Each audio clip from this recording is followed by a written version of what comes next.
पावभाजी किंवा इतर कुठलाही आयटम खायची इच्छा झाली की माणूस लगेच गाठतो एखादी हातगाडी नाही तर एखादा रेस्टॉरंट आणि मग आवडीने पावभाजी खातो. पण आजकाल सोशल मीडियावरती असणारे असंख्य व्हिडिओ तुम्हाला हेच सांगतात की बाहेरचं फूड आहे ना खाल्लेलं कधी पण शरीरासाठी हानिकारक.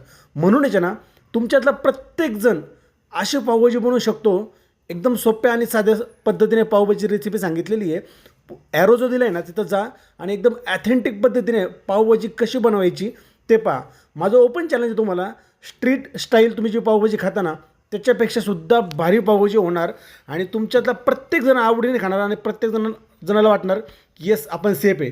तुमच्या घरी कार्यक्रम असू द्या, बड्डे असू द्या, काही असू द्या, मी सांगितलं त्या पद्धतीने पावभाजी बनवा आणि जर टेस्ट जर नाही आली ना तर मग सांगा. आणि हो, व्हिडिओ जर आवडला ना तर सबस्क्राईब मात्र नक्की करा यूट्यूबवरती.